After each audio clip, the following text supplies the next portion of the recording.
Well, good morning and welcome to the Market Carver. I hope you're having an outstanding day. Certainly better than the week that people are having in Cyprus. Huge challenges that are taking place over there for those poor folks.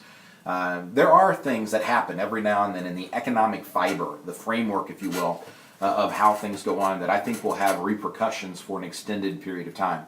Again, Cyprus is a small place, but the fact that the EU and the IMF have signed off on this, it just does not bode well for savers worldwide that want to put money in banks and think that they have some protection.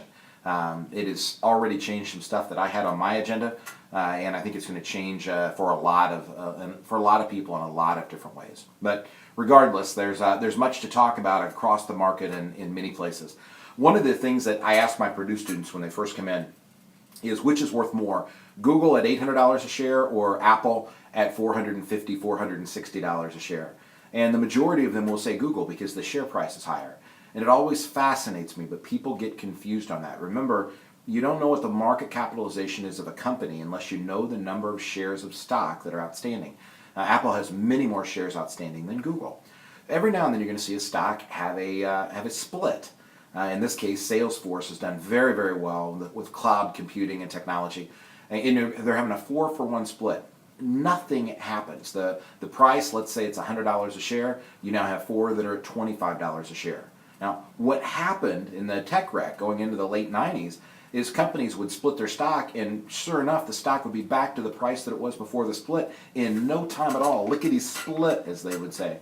And that's the way people behave that don't understand what's going on in a market. It'll be interesting to watch what Salesforce does. Now, let's contrast this with BP.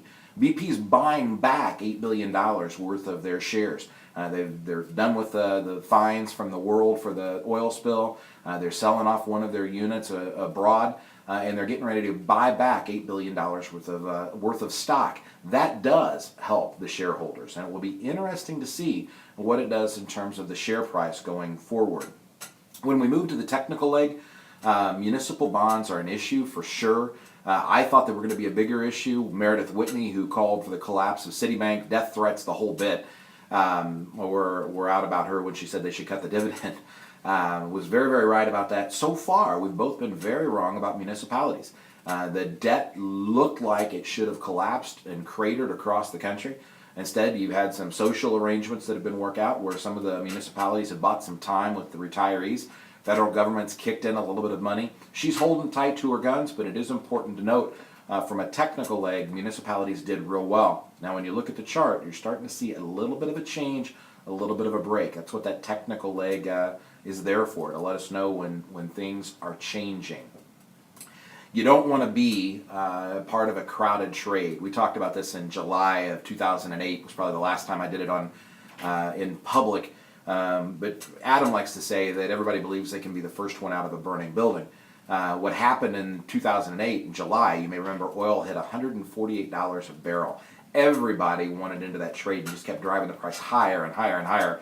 And then there was that imminent collapse, and oil literally went down below $40 a barrel very, very quickly with the fall that year. And you just cannot be the first one out. Statements are coming out, and people are saying, Joe, why do we have the cash that we have? Well, sometimes you have cash because you need to buy things. Sometimes you have cash because it is a tool, a leverage tool that's going on. We're not sure what's going to happen inside of this market. It may continue to melt its way up. It also may begin to melt down. We've got cash, or what we like to call powder dry, to be able to buy if the market goes down. We're never going to be all the way in or all of the way out, nor should anybody. You've got to be protected for all things that could happen. At the end of the day, when we know what did happen, it would make life a whole lot easier. We have to deal with all things that could happen, being able to go forward. And we don't want to be in a crowded trade. Right now, there's some technical signs that the market is clearly have some crowded areas, crowded spaces, if you will. New boss, same as the old boss. Bernanke is in, and he's essentially coming out saying, listen, it's good to see some good economic numbers, but they're not enough to convince me not to pay $85 billion or put $85 billion a month into the system. We're looking for unemployment to get down to 6.5%, and as long as inflation's contained, he's going to be a happy camper. There's an old expression that says, don't fight the Fed, and they are doing a very good job melting the market up thus far, even in areas that one wouldn't think would make a lot of sense. There are some rules to live by in this business. If you're good, you're right 6 times out of 10. If you're right, if you're never going to be right 9 times out of